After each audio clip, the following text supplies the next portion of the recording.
జాగృతి కవిత ప్రతి సందర్భాన్ని ప్రతి అవకాశాన్ని వాడుకుంటూ ప్రజల్లోకి వెళ్తూ జనం బాట అనే కార్యక్రమం ద్వారా జెట్ స్పీడ్లో ఇటు సర్కార్ను గత సర్కార్ను బీఆర్ఎస్ పార్టీని ఏకకాలం 3 పార్టీని టార్గెట్ చేసి వెళ్తుంది. ఒక రకంగా బీఆర్ఎస్ పార్టీ సైడ్ నుండి ఒక మాటలు మాట్లాడే ప్రయత్నం చేస్తుంది. అది తిరిగి చెప్పలేని పరిస్థితి. కవిత వెళ్తున్న దారి, ఆమె కొత్త పార్టీ పెడుతున్నాను అని ఒక ప్రకటన కూడా చేస్తున్నారు. మీరు చూసిన కవిత, మీరు చూస్తున్న ఆమె కార్యక్రమం చూస్తుంటే ఎవరికి నష్టం, ఎవరికి ప్లస్, ఒకవేళ ఏమనుకుంటున్నారు మీరు? నేను కవిత విషయంలో మీరు అన్నట్టుగా అట్లా నేనేమి చూసుకుపోతుంది జట్టు అని నేను అనను. కానీ ఒక ఆడపిల్ల ప్రయత్నం చేయడం అనేది చెప్పేటది డెమోక్రటిక్ స్పేస్ తీసుకుంటామంటే మనకేం నష్టం లేదు. కానీ ఏది వాళ్ళ అధికారంలో ఉందో ఆ ప్రభుత్వం మీద మాట్లాడకుండా, ఏది కేంద్రంలో అధికారంలో ఉందో ఇది చేయకుండా, గత ప్రభుత్వంలో ఏదో జరిగిందని చెప్పేసి నిరంతరం వల్లవేసేటువంటి దానివల్ల మీరు నెరవేర్చదలుచుకున్న ప్రయోజనము ఇవాళ తెలంగాణ లోపల బీఆర్ఎస్ ఏం చేసింది వెనకటని చెప్పడం కోసం ప్రజలు ఎదురు చూస్తలేరు. ఓకే, బీఆర్ఎస్ స్పృశించినటువంటి అంశాలని కవిత స్పృశించి బలంగా మాట్లాడితే బాగుండని కోరుకుంటారు. ఆ పని ఆమె చేస్తే నా అలాంటి వాళ్ళు తప్పకుండా ఆహ్వానిస్తాం. అట్లా కోరండి. ఎందుకంటే చాలా విషయాలు చెప్పిన ఇట్లు ఉండాల్సి ఉండే అన్న కదా, ఆ ఇట్లుండాల్సిన అంశాలు మొత్తం రేపు కవిత కనుక అదే పనిలో పెట్టుకుంటే తప్పకుండా నా అలాంటి వాళ్ళం వీ డెఫినెట్లీ వెల్కమ్. స్పేస్ ఉంటుందా తెలంగాణలో ఇప్పుడున్న 3 పార్టీలు కాక? నేను ఒక్క మాట అంటండి, 2 పార్లమెంటు సభ్యులు ఉన్నటువంటి చంద్రశేఖరరావు గారు, విజయశాంతి ఈ దేశ ప్రజల ముందు నిరంతరము తెలంగాణ అంశాన్ని జాతీయ స్థాయిలో ప్రొజెక్ట్ చేసింది. అంతర్జాతీయ స్థాయిలో ప్రపంచంలో ఎక్కడ తెలుగు వాడున్నా, ఎక్కడ తెలంగాణ వాడున్నా వాడు వ్యతిరేకించడమో అనుకూలంగా మాట్లాడమో నేర్చుకోవడానికి స్పేస్ ఇచ్చింది. అట్లాంటి వారసత్వం నుంచి టీఆర్ఎస్ పార్టీకి ఆకాశమే అద్దు పనిచేయదలుచుకుంటే, ఎందుకంటేనంటే దీనికి వేరే ఇంకేం లేవు. రెండవది ఏమంటే you are making equal distance. అంటే భారతీయ జనతా పార్టీకి కాంగ్రెస్ పార్టీకి సమానమైనటువంటి దూరంలో ఉండి ఇండి కూటమి నుంచి కూడా మీరు దూరంగా ఉన్నారు. ఇండి కూటమి లాంటి దగ్గరికి పోతే బాగుండని మనలాంటి వాళ్ళని కోరుకోవడం తప్పేం లేకపోవచ్చు. కానీ అనేకమైనటువంటి ఎత్తుగడలు, స్థానికంగా ఉన్నటువంటి వైరుధ్యాలు కూడా కారణమవుతాయి. అందుకోసం నేను జాతీయ స్థాయిలో కొట్లాడదలుచుకుంటే చాలా అద్భుతమైన స్పేస్ తీసుకోవచ్చు. ఓకే, కవిత గారు మరి ఇప్పుడు నేనేమన్నా మీరు అన్న మాట ఇప్పుడు ఉంది కదా, అధికారంలో పార్లమెంటు సభ్యురాలుగా ఉన్నప్పుడు ఆ స్పేస్ తీసుకుని ఉంటే ఇవాళ ఒక మంచి పార్లమెంటరీగా ఒక పేరు వచ్చేది కదా, అప్పుడు యూజ్ చేసుకుంటే. అని మీరు ఇవాళ మాట ఏదో అదే పని మీరు అవాళ్ళు చేయాల్సి ఉండే కదా. రెండవది మాలాంటి వాళ్ళము ఉద్యమకాల అంశంలో పుట్ట చంద్రశేఖరరావు గారు చెప్పాల్సిన విషయంలో మీరు ఇంకా చొరవ చూపెట్టుంటే ఒక అపవాదం ఎక్కడైనా జరిగింది ఏమని ఉంటే అది ఇంత దూరం రాకపోయేది కదా. అసలు ప్రభుత్వమే ఇవాళ రాకుండా పోయే పరిస్థితి నుంచి మీరు కొంచెమైనా కూడా మేల్కొని ఉండి మాట్లాడుంటే బాగుండేది కదా. సరే, వారు ఈ అంశంలో కూడా రైతులకు చేతులకు వేడిలు వేసిండ్రు. ఇది వేసింది నేను కూడా ఆ ప్రభుత్వం ఉన్నా కాబట్టి ఆ తప్పిదం నేను కూడా బాగా అన్నారు కదా. అట్లాంటి రిజైండర్, అట్లాంటి ఒక విన్నపం లేదా ఒక సబ్మిషన్ ఏదో తప్పకుండా ఆహ్వానించదగ్గదే. నేనేమంటున్నా, తెలంగాణ ఈ 9 ఏళ్ల పాలన లోపల ఏమేమి జరిగిందో విషయం లోపల నువ్వు చెప్పేప్పుడు ఆ పార్టీని ఇరుకునబెట్టడం అనేటువంటి ఎజెండా కంటే ఇప్పుడున్నటువంటి ప్రభుత్వము ఏం నేర్చుకుంటుంది అనే ప్రశ్నించే డైరెక్షన్లో ఉండుంటే బాగుంటుంది. తెలంగాణ ప్రజలు అట్లాంటి దానికోసం ఎదురు చూస్తారు తప్ప ఈమె నిరంతరం కాలేలా కట్టబెట్టినట్టుగా అసలు ప్రతిపక్షంగా ఉండే పాత్ర వదిలిపెట్టేసేసి ఈమె ప్రభుత్వానికి ఏదో మాట్లాడుతూ ఇది అందేయడం బాగాలేదు అనేటువంటి యాటిట్యూడ్ చాలా మందిలో ఉందని భావిస్తా ఉన్నా. రెండవది నేను అంటే స్ట్రైట్గా అడుగుతున్నాండి, తెలంగాణ ప్రజలకు అంత ఓపిక లేదంటే మనం ఏది చెప్పినా విందాము, ఏదో అంటే దైవాంశ సంభూతులుగా మేము చెప్తాము వింటారు అనేటువంటి యాటిట్యూడ్ ఎవరికి కూడా మంచిది కాదు. ఎందుకంటున్నంటే ఇక్కడ మట్టి మనుషుల చరిత్ర నిర్మించినటువంటి రాష్ట్రం ఇది, భూమి ఇది.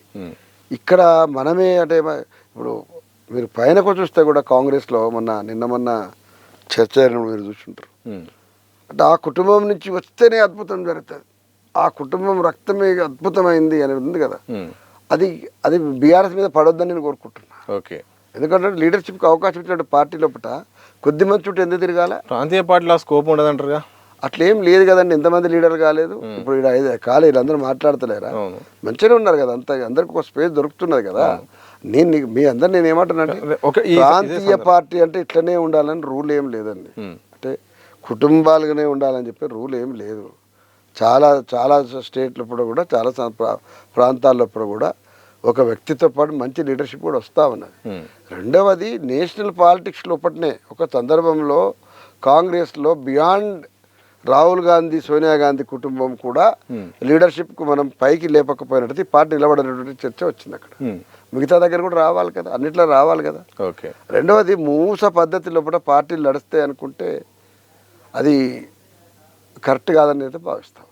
చాలా వరకు రాజకీయాలు మారినాయి కాబట్టి ఈ పద్ధతులు మారాలి. ప్రజల ఆస్పిరేషన్ మారింది కదా, బీసీ రిజర్వేషన్ మేము కూడా అధికారం రావాలి, మేము బీసీ సీఎం కావాలనుకుంటున్నామని యాటిట్యూడ్ నడుస్తున్న దేశం లోపల ఇప్పుడు దేశ ప్రధానే క్లెయిమ్ చేసుకుని ఆమె బీసీ అని చెప్పుకుంటుండు.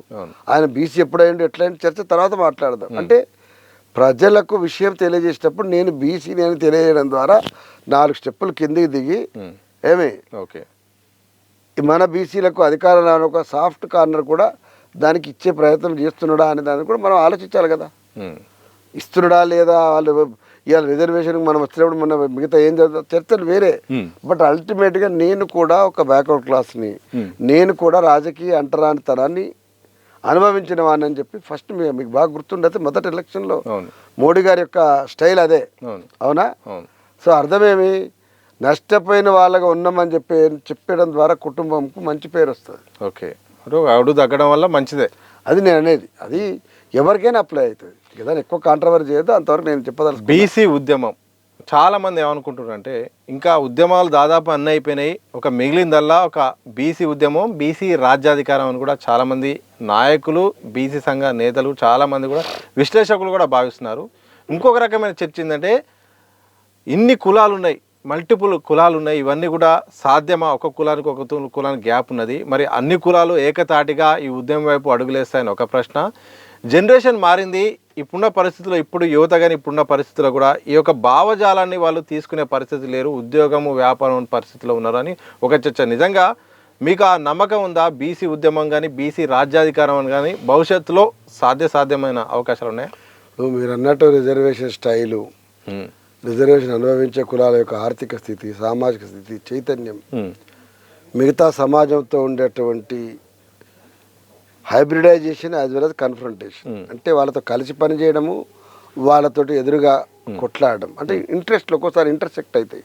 అంటే పరస్పర భిన్నమైనటువంటి ఒకటే ప్లేస్లో పని. ఒక సాఫ్ట్వేర్ కంపెనీ ఉంది, సాఫ్ట్వేర్ కంపెనీ ప్రైవేటైజేషన్ లోపల నీకు రిజర్వేషన్ లేదు. అక్కడ కాంపిటీషన్లో ఓ 100 మంది పిల్లలు ఎస్సీల నుంచి వస్తారు, ఓ 200 మంది బీసీల నుంచి వస్తారు, ఒక 400 మంది అప్పర్ కాస్ట్ నుంచి వస్తారు. వీళ్ళందరూ కలిసి పనిచేయాల్సిందే కదా.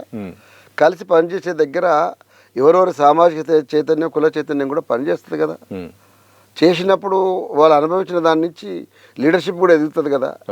ఇవాళ తెలంగాణలో లేదా భారతదేశంలో బీసీ రిజర్వేషన్ ఓబీసీ వచ్చి చాలా ఏళ్ళు అయింది. 25% విద్యా ఉద్యోగ అవకాశాలు వచ్చింది కదా. సో అది రావడం ద్వారా చాలా మార్పులు వచ్చినాయి కదా.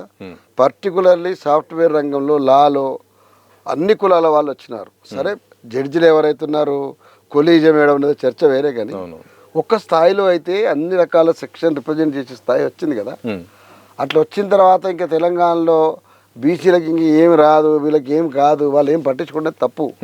భౌతికంగా అంటే ఫిజికల్గా మనం గమనించినట్టయితే ఈడబ్ల్యూఎస్ రిజర్వేషన్లో కట్ ఆఫ్ పాయింట్ లోపల బీసీ కంటే ఎఫ్సీ ఉన్నటువంటి ఈడబ్ల్యూఎస్ ఆయనకు సీట్ వస్తున్నప్పుడు ఆటోమేటిక్గా ఈడబ్ల్యూఎస్ నాకు నష్టం కదా, వాళ్ళు 10% లేని వాళ్ళకి 10% రిజర్వేషన్ ఎట్లా ఇస్తారని చెప్పి కామన్ సెన్స్ అర్థమవుతాయి కదా.